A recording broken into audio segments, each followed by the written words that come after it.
পিতৃৰ মৃতদেহ হাস্পাতালত পুত্ৰৰ অভিনয় মঞ্চত অভিনেতা চন্দন ডেকাৰ অতুলনীয় কৰ্তব্য নিষ্ঠা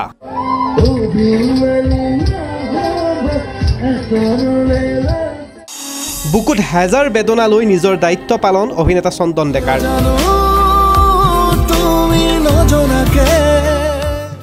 এফালে পিতৃৰ নিথৰ দেহ পৰি আছে আনফালে পুত্ৰই মঞ্চত নিজৰ দায়িত্ব পালন কৰি কৰিছে নৃত্য দিছে সংলাপ ভ্ৰাম্যমানৰ এজন শিল্পীৰ জীৱনৰ বাস্তৱ ছবিয়ে জীৱনৰ কঠিন সময়তো যাতে ভালদৰে পাৰ হৈ যায় নেদেখাজনৰ ওচৰত প্ৰাৰ্থনা জনালে বহুজনে চন্দন দাসক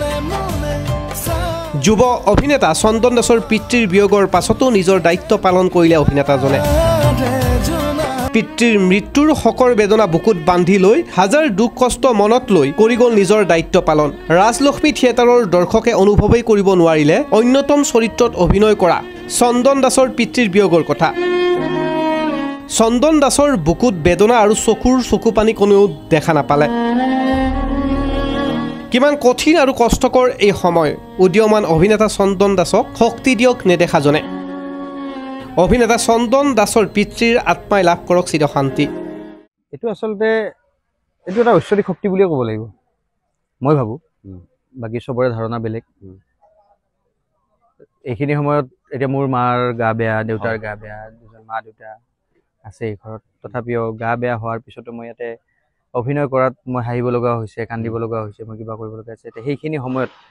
মোৰ মা দেউতাৰ মৰম আৰু আশীৰ্বাদ লৈয়েতো আজি মই এইখিনি স্থানত পাইছো আৰু তাৰ মাজত এই যে অডিয়েন্স 2000 অডিয়েন্সে মই কিবা এটা পাম বুলি কিবা এটা চাম বুলি যে টিকেট কাটি আহিছে চাবলে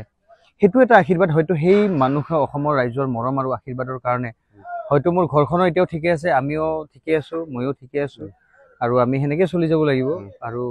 এয়া কেৱল আশীৰ্বাদ আৰু এটো এটা ঐশ্বৰিক শক্তি বুলি মই ক'ব পাৰো সো সকলে ভালে থাকক মোৰ মাৰুদা সকলে ভালে থাকক মই তাকে কামনা কৰিছো ভগৱানৰ ওচৰত প্ৰাৰ্থনা কৰিছো এটো এটা বেলেগ শক্তি এটো শক্তিৰ লগত মানে বেলেগ ক'ব নোৱাৰি আৰু আপোনাৰ প্ৰথম থিয়েটাৰ ক'ত কাম কৰিছিল প্ৰথম মই আবাহনত কৰিছিলো প্ৰথম 2014-15 চন আবাহন থিয়েটাৰত কৰি দিছিলো প্ৰথম বছৰ তাৰ পিছত মোৰ পঢ়াশুনা কমপ্লিট হোৱা নাছিল আধৰুৱা হৈ আছিল 2-3 বছৰ গেপ গৈছে পঢ়াশুনা কমপ্লিট কৰিছো তাৰ পিছত লগত জড়িত হৈ আছো একেৰাহে এনেকে